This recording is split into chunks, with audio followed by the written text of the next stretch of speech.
Ассаламағалейкум, құрметті жолдастар. 80 мың доллар көрген адам бар ма? Көрмесеңдер міне, 80 мың доллар Mercedes-Benz GLC 300 купе. Бірінші бейнебаянымыз осыдан басталып кеттік. Күн қақап кетті. Минус 31,5. Осындай суықта бірінші обзорымызды бастаймыз.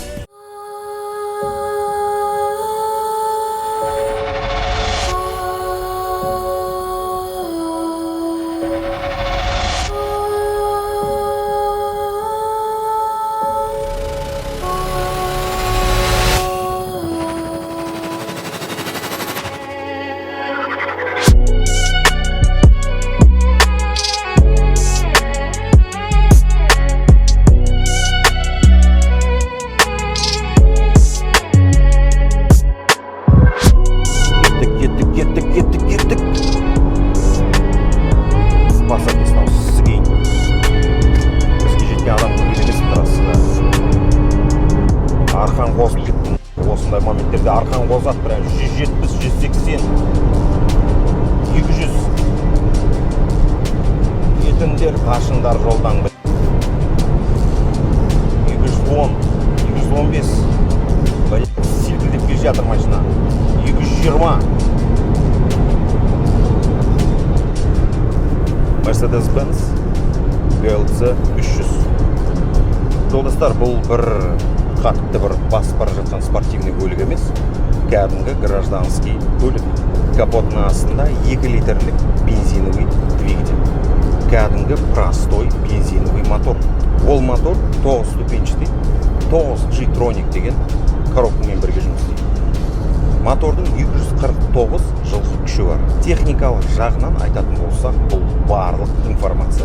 Одан басқа біздің көлігімізде ешқандай мағлұмат болмайды, өйткені ол маған да сіздерге де қызық емес деп ойлаймын. Жалпы бұл көлікті алғаныма 4 жыл болды. 2022 жылы қаңтар айында салонға барып, өзінің астындағы А-класты тастап, осы көлікті 42 миллион теңгеге сатып алғанмын. 80 мың доллар. Сол кездегі бағамен санағанда 80 мың долларға алып кеткенмін.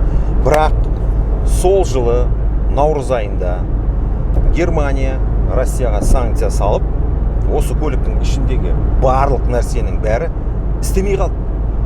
Дистанцияны оның барлығын өшіріп тастаған. Үйде отырып от алдырасың, климат контрольді қосасың, есік ашасың, есік жабасың, телематикасы бар, және машина қайда кетіп бара жатқанын көресің. В общем, қойшы енді, ішінде көп нәрсе бар еді, оның барлығы қазір істемейді. Бұл көлік 80 мың долларға алынған, 40 миллион теңгеге алынған көлік қазір жай қарапайым көлікке айналып кетті. Оның барлығы Европаның бізге санкция салған. Мен ойлаймын да, менің не жазығым бар деймін да, сукілер, блядь, мен өзімнің мәндейтеріммен тапқан ақшама сатып алынған көлік қой бұл деген.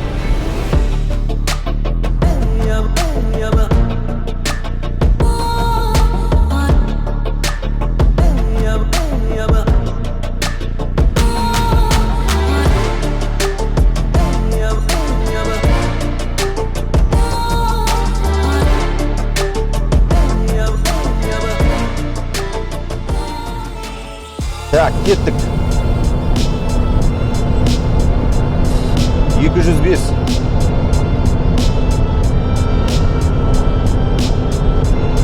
$210. 215. Жол тайғақ. Жол өте тайғақ. 210 мен өтпей жатырмыз баға. Байқау керек, біреудің көтіне кіріп кетсең жағына қаласың. Даланың суықтығы сондай, лобовойында уже үлгірмей атыр қыздырып. Бас, шешес. 205, 210. Өстіп жүргесің әрине. Ауыз мұрна дейін сіздеп жүрсен. Давай максимально осы көліктен алып көрейік.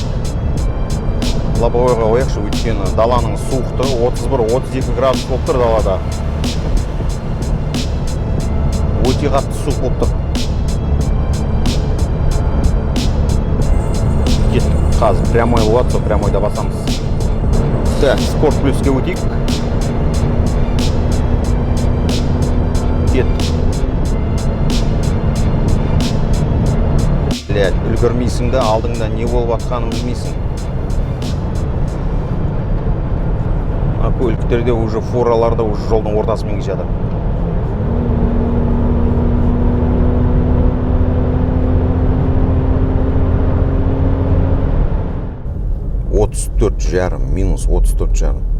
минус 34,5-да сіздерге, жолдастар, біз бейнебаян түсіріп жүріп.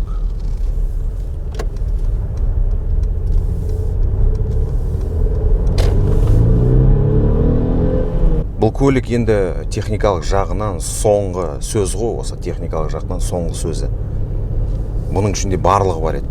Дистанционный от алдыру, дистанционный бақылау, терезесін ашу, климат контрольді қосу, көлікті қай жерде келе жатқанын көру, одан да басқа неше түрлі бәле бар бұның ішінде.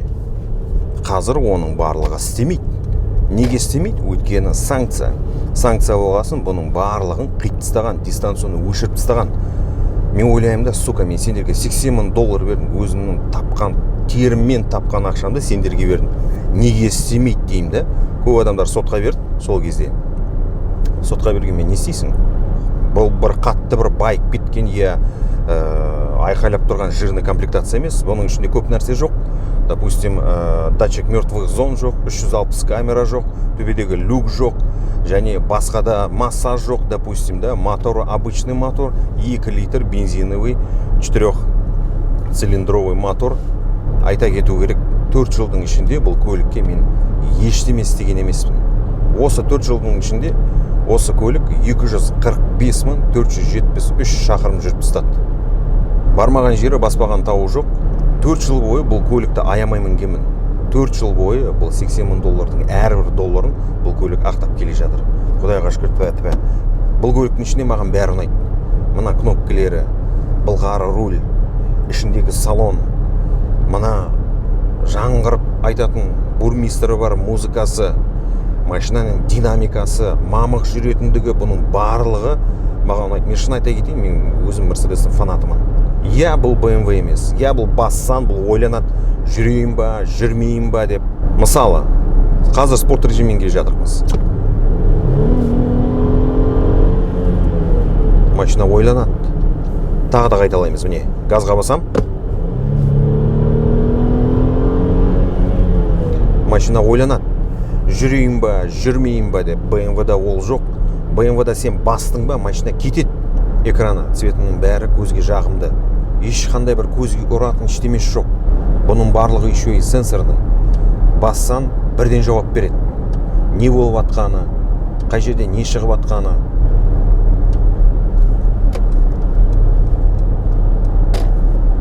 Өте қатты интуитивно, бәрі түсінікті. Щиток приборов. Ол да солай.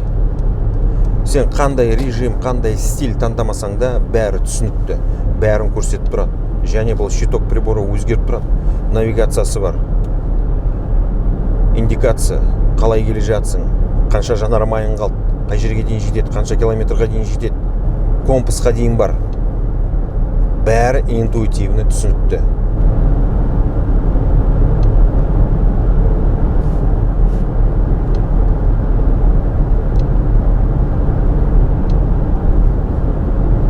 Привет, Мерседес. Слушаю вас. Позвони Айнур Мерс-центр. Набирается номер Айнур Мерс-центр. Біз қазір спорт режимінде келе жатырмыз.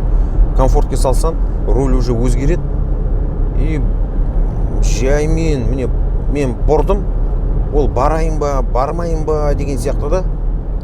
Жүрейін ба, жүрмейін ба деген сияқты. Асықпайды. Спорт режимге қоямыз. Спорт режимде бұл уже өзгереді. Руль уже шамалы істіктей болып келеді. Спорт плюста, газда, рульда уже басқаша болып кетеді.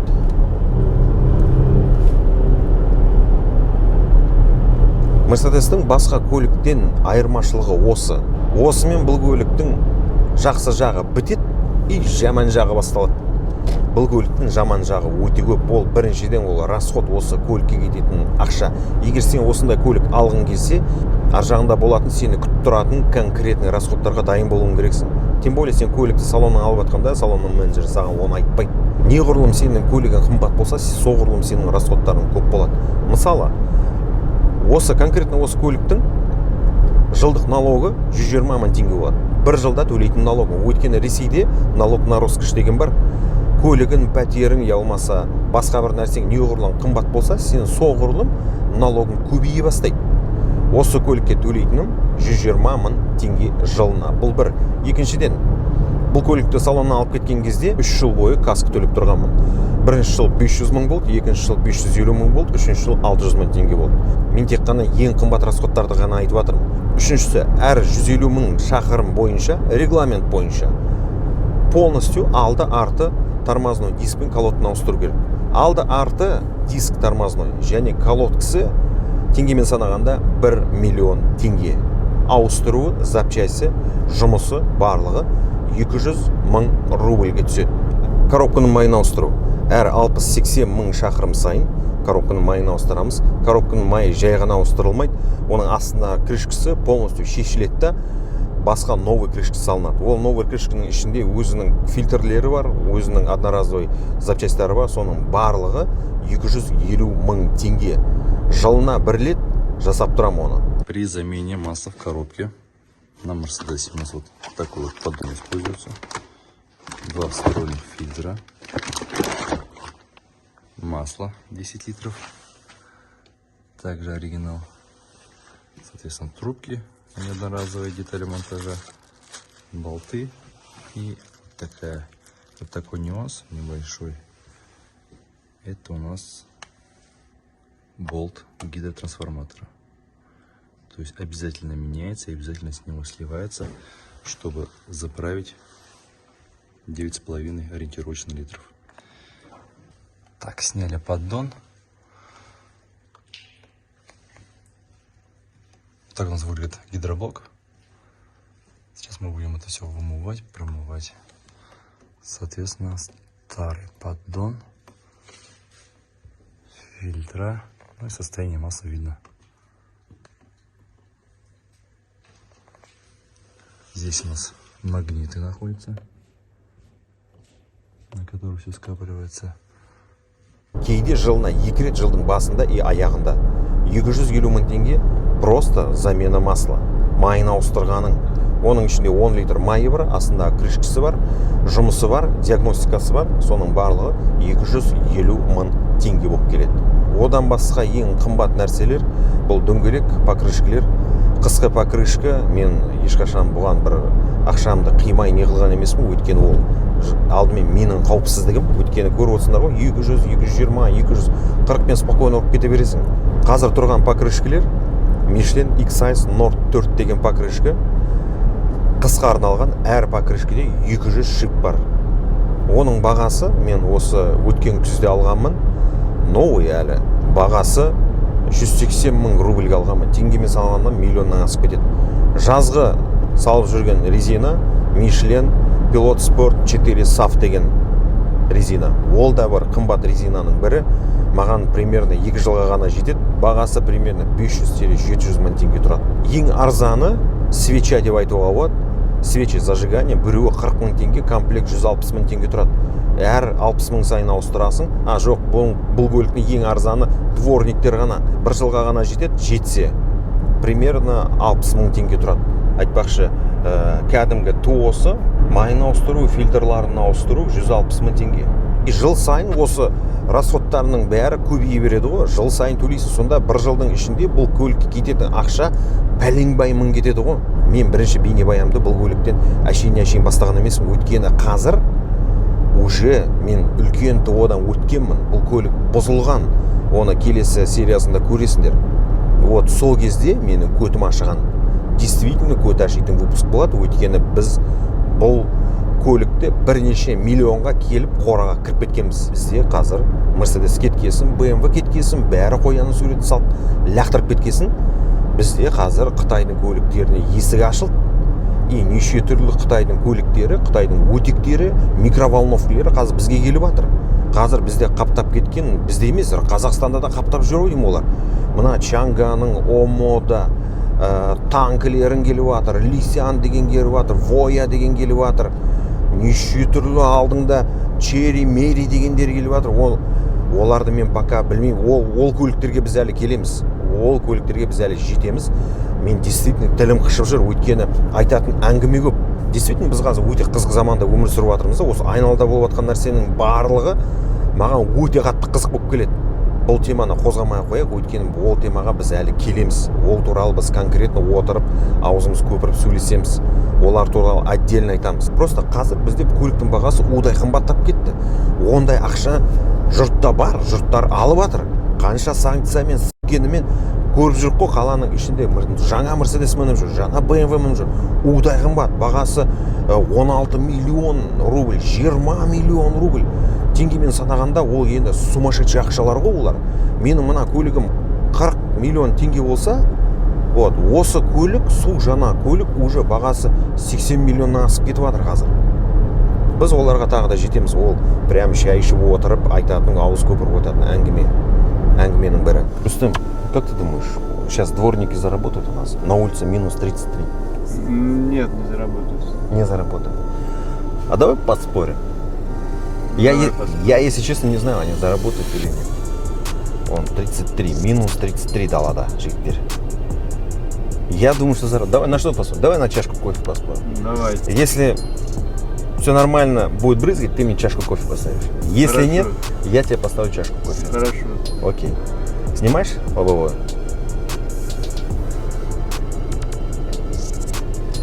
Блин, если честно, вот честно слово, я сам даже не знаю. Может, оно замерзло там. Конечно, замерзло.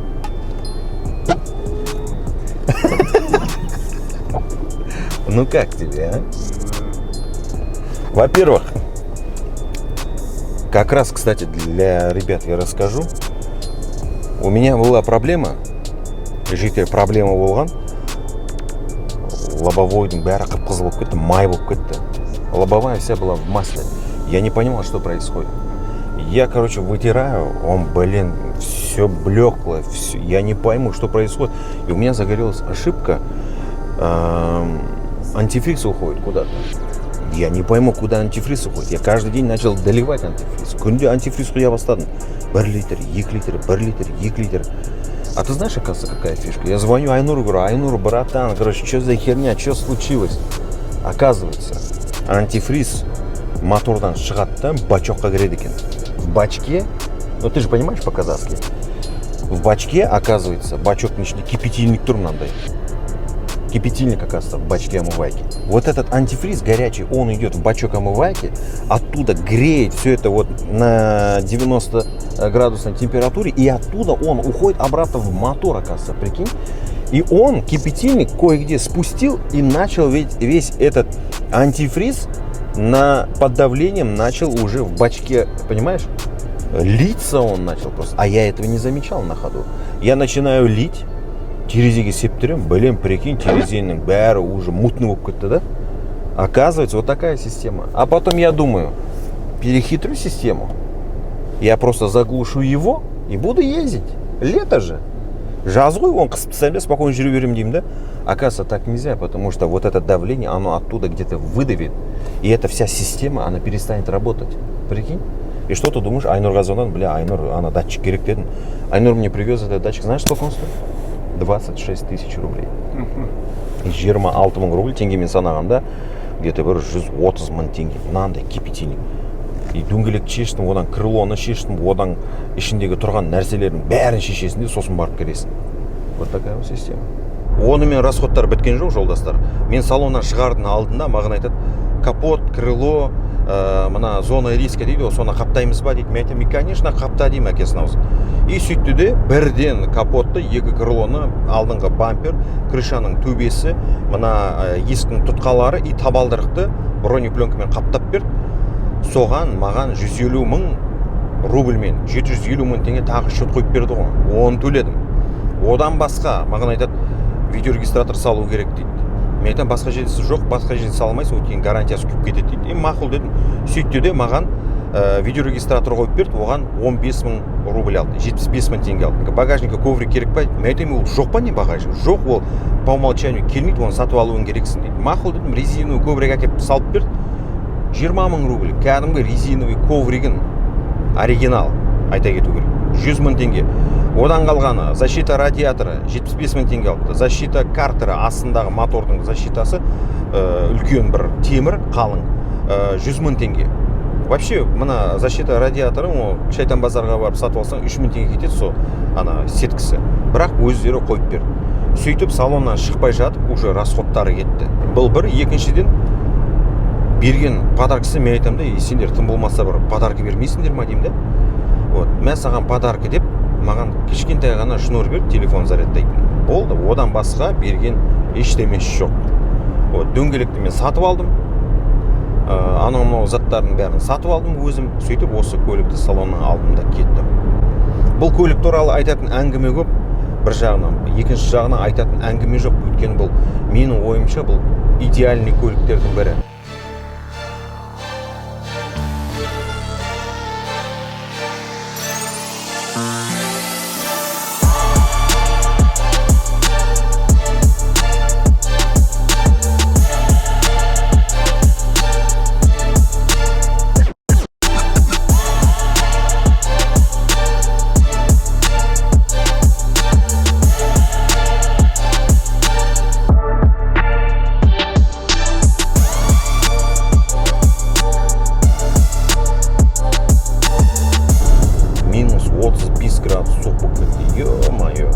Бірінші рет болып тұр осы. Мен үшін көліктің техникалық жағы өте маңызды жігіттер. Жаңа айтып жатыр ғой, андай расходы бар, мынандай расходы бар деп. Мен үшін бұл расходтардың бәрі расход емес, өйткені бұның барлығы айналып келгенде сенің қауіпсіздігін, сенің жолдағы қауіпсіздігін, басқа адамдардың қауіпсіздігі, пешеходтардың, көлік айдап жүрген жігіттердің қауіпсіздігі деп ойлаймын. Сондықтан да әңгіме қауіпсіздікте болса, ақшаны аямау керек. Бұл бір. Екіншіден, менің өмірімде екі нәрсе болған. Біріншісі, дальнобойда жүрген кезімде Северге барғанмын. Ресейдің Северіне барып, сол кезде сыртта минус 53 градус суық болды. Сол суықта мен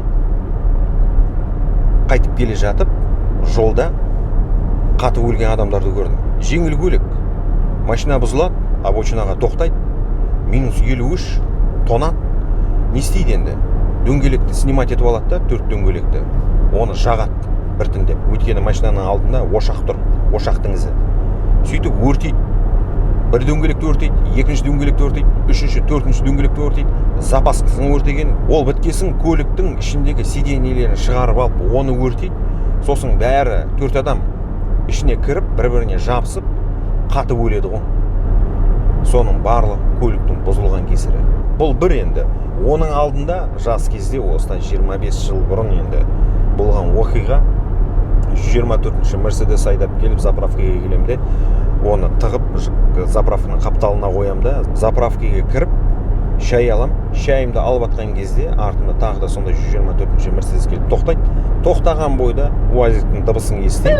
УАЗик келеді, апыр-топыр аналардың бәрін айырып, ампылдатып ұрып, қолын қайырып, кісендеп атады. Мен шайыммен шығам, соның бәрін көрем енді. Бірақ ештеңе білмеген адам құсап, оңға қарай сол өзімнің көлігіме қарай кетем де, өзімнің көлігімнің ішіне отырам.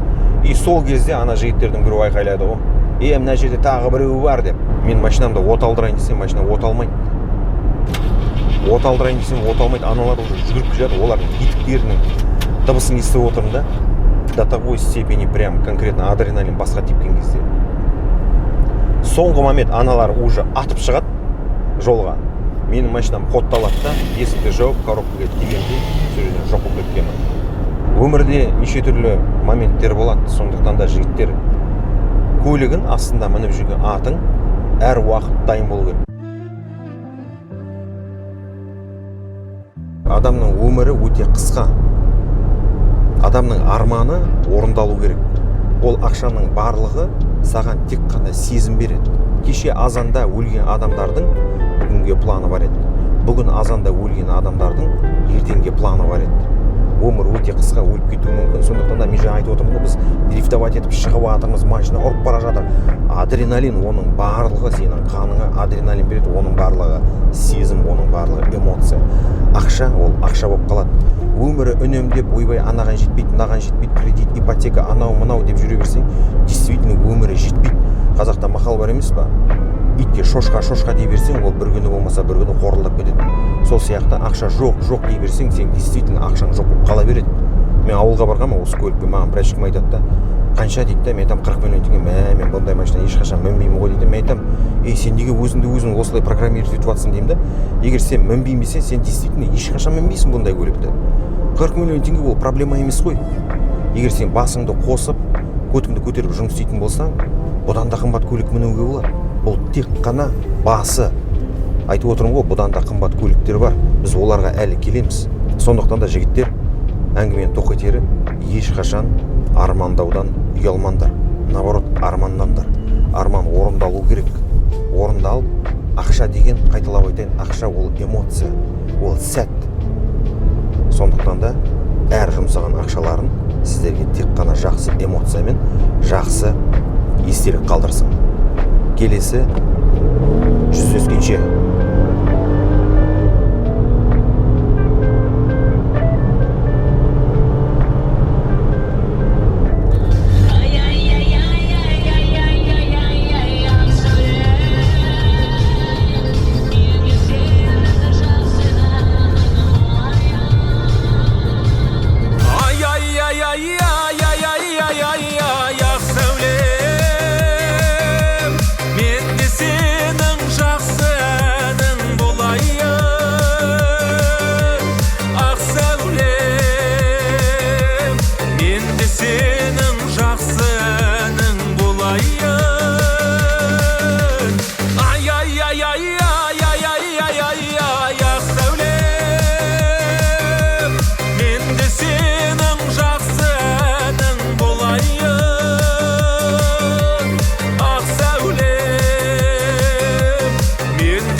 По основному здесь все-таки требуется замена ГБЦ.